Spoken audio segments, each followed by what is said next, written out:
Fala pessoal, tudo bem com vocês? Bora falar do Timão e dos motivos da derrota por Fernando Diniz, além da arbitragem. Ele fez uma análise bem interessante a respeito. Vamos falar também de um alerta ligado no Campeonato Brasileiro. E será que teremos um time alternativo na Libertadores esse meio de semana? Um jogo que pode garantir a classificação do Corinthians para a próxima fase. Chega mais, eu sou o Chico Garcia, inscreva-se no canal e vamos juntos. Você já está inscrito no canal? Você sabia que não custa nada? Você não tem que pagar dinheiro, fazer um Pix, colocar o número do cartão de crédito, nada. É só ir no botãozinho ali de inscrever-se e me ajudar a crescer cada vez mais aqui o canal pra gente postar conteúdos todos os dias. Obrigado pela tua ajuda. Que tem uma semana difícil aí pro Corinthians, especialmente no Campeonato Brasileiro. É óbvio que a preocupação ela começa a tomar conta, porque a gente tem, cara, eu não tinha me dado conta disso, 4 jogos pra pausa pra Copa e o fim do primeiro turno. E terminar o primeiro turno na zona do rebaixamento, no meio de uma Copa do Mundo extensa, em que não vai se pensar em outra coisa, em que, sabe, o Corinthians poderia estar tranquilo, trabalhando, né, esperando voltar o calendário, vai ser um tormento, cara. Vai ser um tormento de várias maneiras, porque aí tem uma janela no meio disso. De que maneira esse momento do clube pode balizar essa janela? O que eu quero dizer com isso? Às vezes o clube tá lá em determinado momento, o time tá numa posição na tabela, você dá uma olhada no teu elenco e no que você precisa em termos de reposições para conquistar os teus objetivos. Quando o desespero começa a bater na porta, às vezes você faz uma loucura que talvez não esteja prevista, porque, né, o dirigente ele mexe muito com a paixão, muitas vezes é um apaixonado, né? A gente tem até alguns profissionais ali no Corinthians, né? O caso do Marcelo Passo, que não é necessariamente um torcedor, mas está envolvido com o processo, vai querer fazer uma gestão legal, vai querer o carinho do torcedor, então muitas vezes o dirigente se deixa levar. E a situação financeira do clube não é das melhores, política que vocês estão acompanhando também não é das melhores. Então, assim, me preocupa muito a zona do rebaixamento na Copa, porque pode fazer com que essa janela seja um pouco mais atabalhoada, de decisões não tão estratégicas, enfim. Se o clube tiver numa condição um pouco mais tranquila, vai conseguir pensar direito. É aquela história, né? Quando você tá desesperado, irmão, aí você comete atitudes aí que não são as melhores. Então tem que dar uma respirada, contar até 10, aquela coisa toda. E para isso não acontecer, são 4 jogos bem complicados. Só que no meio disso, você tem Libertadores e Copa do Brasil. A gente está falando de um mês de maio, assim como fora o mês de abril, eu contei aqui 8 jogos, né? Porque são os 3 da Libertadores, desse segundo turno, que começa já na quarta-feira, da primeira fase. São o jogo de volta do Barra pela Copa do Brasil, né? O jogo na Neoquímica Arena, em que o Corinthians venceu o primeiro jogo e vai decidir em casa agora. E tem 4 jogos pelo Campeonato Brasileiro. E aí, assim, vamos lá. O Barra tem uma vantagem, joga em casa, dá para garantir uma classificação para as oitavas da Copa do Brasil, que acontecem só em agosto. Pelo menos é uma tendência, né? A menos que uma zebraça aconteça, tá bom? Esse é o primeiro ponto. Libertadores.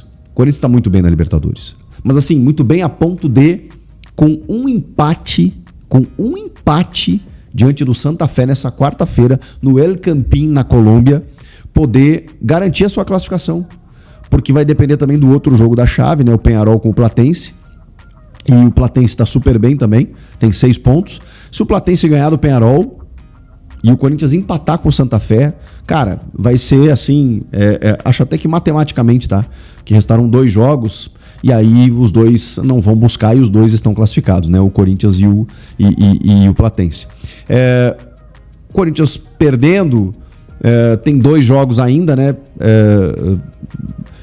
2, um fora e um em casa, para poder ainda, de forma tranquila, imagino eu, conseguir a sua vaga para as oitavas de final. Então o Corinthians está muito bem, muito bem. Vejam só, um empate pode até mesmo garantir a sua classificação. É que esse jogo do Peñarol com a Platense é na quinta-feira, então o Corinthians vai ter que esperar, né? Joga na quarta, vai ter que esperar na quinta o resultado desse jogo para saber, dependendo do seu resultado, para saber se ele já está nas oitavas ou não, ou se não, pode conseguir até na rodada seguinte. Então, Libertadores, Copa do Brasil, eu acho que a coisa andou, tá? O Campeonato Brasileiro, aí, claro, né? A gente está falando de um 17º lugar, zona do rebaixamento, aquela coisa toda. O próximo jogo é um clássico, São Paulo na Neoquímica Arena. Um São Paulo que trocou de técnico, que não joga um futebol vistoso, mas que está lá no G4 do Brasileiro e que volta e meia belisca os seus pontinhos e que tem um treinador pressionado e que vai querer ganhar um clássico para ter moral com o seu torcedor. Só que isso seria trágico para o Corinthians, que joga em casa e assim, perdeu uma vez só para o São Paulo na história, dentro do seu estádio. Vocês imaginem uma derrota nesse contexto. Depois, o Corinthians tem o Botafogo fora de casa. É um Botafogo absolutamente instável, mas é fora de casa. Eu até não sei se esse jogo é no Tapetinho lá ou em algum outro estádio, porque às vezes, né, o Botafogo, deixa eu ver se já tá marcado aqui, ele manda os seus jogos em outro lugar. Deixa eu ver. É no Newton Santos, é no Tapetinho. Nunca é fácil jogar lá, tá? Esse jogo no domingo, dia 17. Domingo, dia das mães? Não, domingo, dia das mães é o próximo agora, que é o Majestoso, no caso. E o Majestoso é no domingo? É no domingo, dia das mães, às 6h30 da tarde. Bom, aí depois do Botafogo, São Paulo e Botafogo, tem um jogo em casa contra o Atlético Mineiro. Um Atlético Mineiro que também estava oscilando, mas aí ganha um clássico do Cruzeiro, liberou o Hulk, aquela coisa toda, parece estar se recuperando. Então também não dá para saber, mas é o jogo em casa. E aí o Corinthians tem que fazer o seu dever de casa. E depois é o Grêmio fora de casa, em Porto Alegre. Cara, acho que nos últimos anos aí o Grêmio tem sido um freguês do Corinthians. Preciso dizer isso para vocês. Independentemente do local, tá? Mesmo lá em Porto Alegre. Mas é um Grêmio também muito instável, tá? É um Grêmio que ainda não se encontrou com o Luiz Castro e hoje é 14º. Então, assim, tá numa condição perigosa de tabela. Cara, são 4 jogos, assim, traiçoeiros. Porque os difíceis, pode ser que o Corinthians ganhe, os teoricamente... não tem fácil aqui, né? São Paulo clássico, Botafogo fora, Galo em casa e Grêmio fora. Não tem jogo fácil aqui. Então, rapaziada, nesses 4 jogos, quantos pontos vocês acham que o Corinthians pode, deve ou tem que fazer? Vai fazendo as contas aí. São Paulo em casa, os 2 em casa, cara, tem que ganhar. E aí a gente contabiliza 6 pontos. E empate pelo menos fora nos outros 2, Botafogo e Grêmio, seriam 8 pontos de 12 conquistados. Seria um aproveitamento interessante para terminar fora da zona do rebaixamento. Qualquer coisa diferente disso complica bastante a vida do Corinthians, mas é claro que a gente vai ter que esperar acontecer. Eu não quero ser o mensageiro do apocalipse, nada disso. É só para desenhar para vocês o mês de maio pela frente. Isso sem contar a questão física, né? Com todo mundo né, tendo que jogar o tempo inteiro. Porque é isso. Agora o Santa Fé já na quarta, domingo Majestoso. Na outra quinta, no caso, o Barra pela Copa do Brasil. No domingo, mais um jogo. E assim sucessivamente. Até a pausa, até o dia 30 de maio, que é o último jogo, que é o jogo marcado contra o Grêmio, no sábado, em que pausa tudo para preparação para a Copa do Mundo, que começa ali 2 semanas depois. Então, rapaziada, diante disso, eu tentei montar um time aqui contra o Independiente Santa Fé, nessa quarta-feira, que é no El Campín da Colômbia. O Corinthians já está na Colômbia, treina nesta terça-feira no CT da Seleção da Colômbia, que é próximo ao El Campín, e aí o Diniz deve montar a escalação para esse jogo. O que eu imaginei aqui? De que daqui a pouco ele pudesse utilizar jogadores que não estavam jogando, ou que não jogaram o último jogo, né? O caso do Mateuzinho, estava suspenso, pode jogar. O Gustavo Henrique estava suspenso, pode jogar. O Carrilho estava suspenso, pode jogar. O André, da mesma maneira. Porque aí o restante ele consegue preservar para o clássico. Por exemplo, o Yuri deixa no banco, coloca no segundo tempo se for preciso. O Matheus Bidu, da mesma maneira. O Bidon, o Garro, dá uma descansada nos caras. Deixa no banco se precisar, assim, daqui a pouco ganhar uma minutagem, mas deixa os caras pro domingo. O jogo contra o Barra, por exemplo, dá para fazer a mesma coisa no meio da semana que vem. Preserva, deixa os caras sentadinhos no banco. Se precisar usar, usa. Se não precisar, descansa para pensar no Brasileirão. Foco no Brasileirão. Mas sem deixar de descuidar, evidentemente, especialmente a Libertadores. Então, assim, dá para colocar o Hugo no gol, claro, né? Até porque ele não jogou jogos recentes, né? Tava machucado e suspenso. Então, esse último jogo ele jogou, mas ele pode jogar. Na direita, o Mateuzinho, já que o Ranieri estava quebrando o galho por ali. Na esquerda, o Angileri ou o Matheus Bidu. Aí depende de quem tá cansado ou não tá. Dupla de zaga, Gustavo Henrique e pode ser o André Ramalho, embora ele tenha falhado no gol do Edson Carioca, né, contra o Mirassol, e o Choca não volta, né? Então esse é um problema. Se o Gabriel Paulista estiver bem, mas assim, se não, dá uma descansada nele. Descansou o Gustavo Henrique, agora descansa o Gabriel Paulista e põe o André Ramalho junto do Gustavo Henrique. Eles já fizeram, inclusive, uma dupla de zaga. Meio de campo, dá um descanso pro Ranieri, que jogou inclusive de lateral, né? Lateral, volante e tal, dá uma descansada nele. Joga o Alan, joga o Carrilho, joga o André, jogadores que não jogaram nesse último jogo. Mas você tem ainda o Alex Santana, por exemplo, que foi rearquivado, voltou, mas não acho que ele vá tão cedo começar um jogo como titular. Mas enfim, é um jogador que pode aparecer por ali. E na meia armação, por que não Zacaria Labiad? Dá um jogo de titular pra ele, começar o jogo, armando o jogo ali. Já falei, esse cara tem qualidade técnica. Daqui a pouco, né, pode ser que o Corinthians tenha um substituto aí pro Rodrigo Garro, não sei.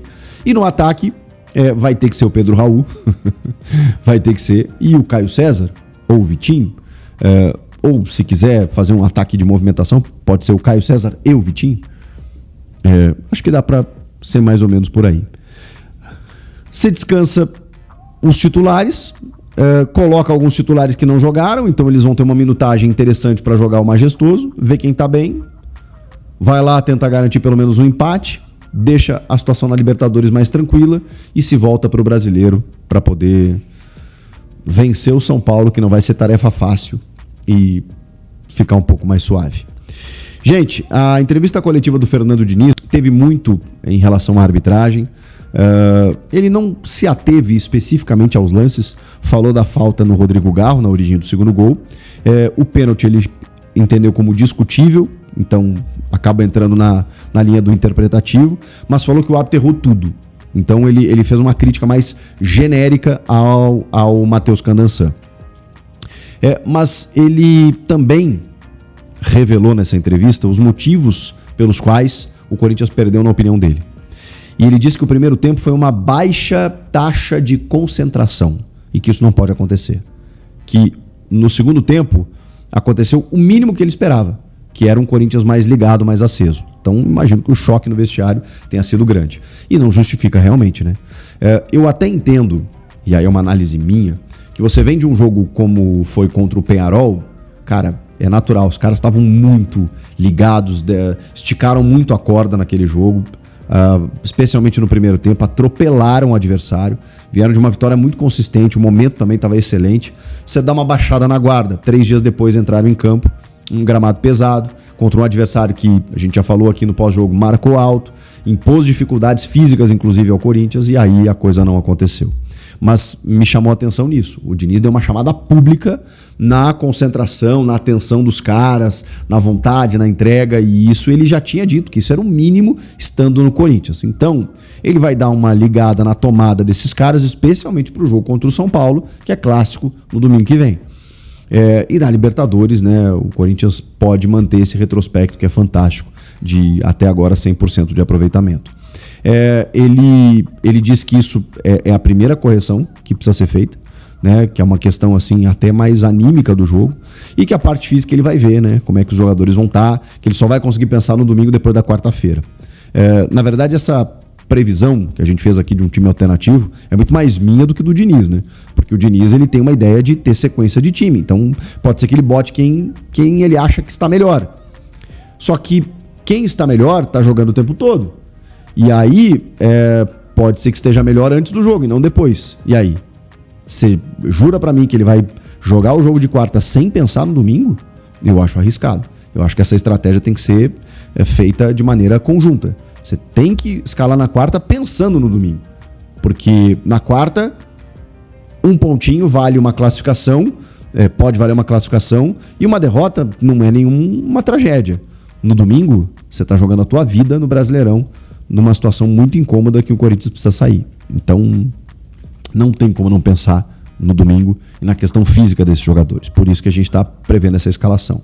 E o Diniz atestou muito essa falta de concentração, falta de pegada que teve e que não pode mais se repetir. Então, meus amigos, um olho no peixe, outro no gato, né? Olho na quarta, mas também de olho no domingo, porque o Brasileirão, de novo, olha, tem algumas temporadas que a gente fala sobre isso. O Corinthians está envolvido nas Copas, até bem, de certa forma, nas Copas, mas tem que prestar atenção no Brasileiro, para não se complicar ali na frente. Senão, aquele martírio, cara, de começar, chegar na reta final e precisar de míseros pontos aí para sair dali, vai ser um desespero. Tomara que nesses 4 jogos o Corinthians aproveite e vá para a pausa um pouco mais tranquilo. Memphis Depay não viajou para a Colômbia. Azar seu, Memphis. Perderá o cafezinho colombiano, que não é melhor que o café brasileiro, mas é muito bom. Azar o seu, meu querido. Aliás, eu tomei no Rei do Café sábado um café colombiano lá. Sinto muito, meu querido Memphis, não tomarás um café colombiano, né? Perdestes. O Memphis ainda não está pronto para voltar aos gramados. E o pior, me falaram que ele é dúvida para domingo, tá? Abre aspas, talvez nem volte domingo. Não tô falando que não volta, tá? Tô dizendo isso aqui, ó, que o Douglas colocou aqui. É dúvida. Entendeu? Então, cara, eu sinto muito, né, por você que defende o Memphis, porque eu já defendi o Memphis. Tem fonte no Corinthians que quando o Memphis está jogando mal, me chama, e é gente importante do Corinthians, viu? Gente que toma decisões no Corinthians. Me chama e fala, olha aí o seu Memphis. Você vê a confiança que os caras têm em mim, né? Tá registrado aqui no meu celular. Olha aí o seu Memphis aí, ó. Outro dia eu até falei, amigo, isso aí já foi, velho. Hoje já falam que eu queimo o Memphis, não sou mais passapano do Memphis. Então eu já passei um paninho pro Memphis, mas eu não sou burro. Eu não sou burro. Entendeu? A gente tem que saber quem é quem. Vocês têm que saber quem é o Corinthians, velho.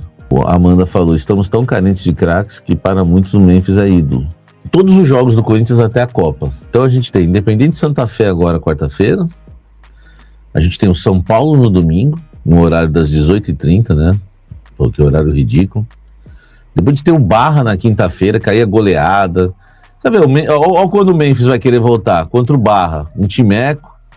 Aí o Corinthians goleia, o Memphis faz um monte de gol. Aí aparece os caras, fala do Memphis agora, Xavier! Fala do Memphis agora! É isso. As pessoas também, tem gente que gosta de ser enganada. Então assim, ó, aqui os jogos. Santa Fé, São Paulo, Barra, Botafogo, Penharol, Atlético Mineiro, Platense e Grêmio. Grêmio é o último jogo. Lá, hein? Lá. Depois a gente volta a jogar só em julho, dia 22, contra o Remo.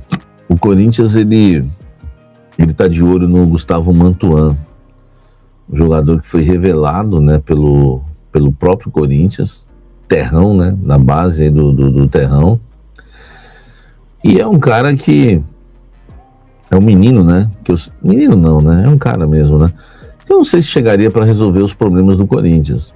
É um meio atacante, começou a carreira jogando centralizado, né? Como meio armador. No profissional do Corinthians, ele nunca foi titular do Corinthians. O Mantuan não brilhou com a camisa do Corinthians. Quando ele teve a melhor fase do Mantuan no Corinthians, por incrível que pareça, não estou exagerando, foi como lateral direito nas mãos do Vitor Pereira. Eu me recordo de um grande jogo do Mantuan que não foi na lateral, que foi em São Januário, quando Wagner Mancini, ó a memória boa que eu tenho, hein? Obrigado, meu Deus, obrigado. O Corinthians jogou num 4-4-1-1. Eu sou tão louco por tática que eu guardo na cabeça as táticas dos jogos dos treinadores do Corinthians em jogo totalmente aleatório. Nesse jogo, o Corinthians jogou no 4-4-1-1 e o Mantuan foi o falso 9 e o outro 1 era o Casares. Casares, lembra do Casares? Aí era Casares e Mantuan, com o Mantuan de falso 9 e o Casares atrás dele. Aí os dois faziam uma parceria ali na frente, quando ele jogou num 4-4-1-1, que para mim foi uma das melhores partidas que o Mantuan fez com a camisa do Corinthians, jogando numa posição assim, que nem era dele também, jogou de falso 9, né? Mas jogou lá na frente, tá? Jogou lá na frente contra o Vasco e foi muito bem nesse jogo. E depois contra o Santos, acho que contra o Santos ele jogou de lateral, né? Ele jogou muito bem também. Misericórdia em Casares, tempos difíceis, diz o Castro. Mas a gente ganhou do São Paulo 1-0, gol do Casares. Não, foi gol do Otero. Gol do Otero, né? Era o grande Otero. A questão do Mantuan, o Corinthians, que tem uma ótima relação com a turma da elenco, né? Que é o Fernando Garcia, da família Garcia, Paulo Garcia, enfim. Né? Mas o Paulo Garcia não é da elenco, tá? O Corinthians entrou em contato com o elenco para saber, né, para saber se existe alguma possibilidade do Mantuan voltar ao futebol brasileiro, voltar ao Corinthians.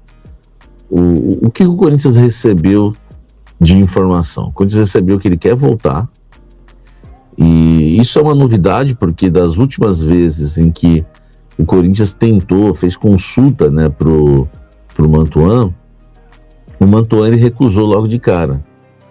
Então ele não quis. Agora ele quer voltar.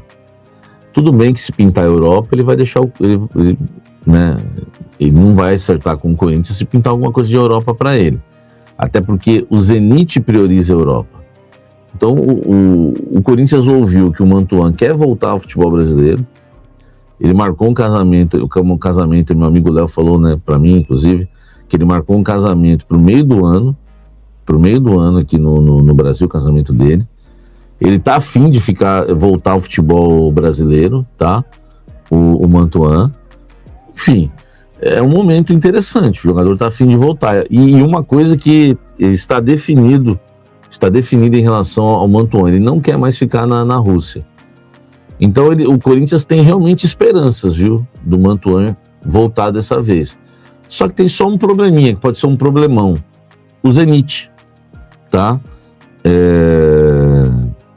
O Zenit, né? Porque o Zenit, a gente não sabe se o Zenit vai ou não, né? Aceitar liberar o jogador por empréstimo, enfim. Liberar de graça eu creio que não vai, tá? Fala, torcedor corintiano, vamos trazendo notícias atualizadas aqui do Timão. Peço você que deixe o like, se inscreva no canal. Vamos falar aí a respeito de Gustavo Mantuan, né? O Sami trouxe em primeira mão aí. O jogador tá querendo retornar ao Brasil. Então o Corinthians vê aí como uma possibilidade aí de repatriar o jogador. Acredito que seria uma boa possibilidade aí do Mantuan chegando aí. E o caso Memphis aí, o Memphis é isso daí, né? O Memphis é um jogador mimado. Não acredito que ele possa renovar, tá um imbróglio aí. Mas ele é um cara que faz diferença. Mas tem isso daí, é um cara mimado aí. Ele tá visando a Copa, não o Corinthians. Então o Corinthians tá nessa fase aí ruim aí, tremenda, né? O Chico Garcia aí trouxe em primeira mão aí a respeito dos erros do Diniz e também falou um pouco do jogo, até deu um pronunciamento aí, todos os créditos a ele. Se você quiser ver o vídeo completo, vai lá no canal do Chico Garcia. Então, queria saber o que é que você pensa, o que é que você acha disso tudo aí. Deixa seu like, tamo junto, um forte abraço e vai Corinthians. E fala aí o que é que você acha aí do Timão aí no Majestoso. Esse jogo de quarta tem que priorizar o jogo de quarta ou domingo contra o São Paulo. Tamo junto, forte abraço e vai Corinthians.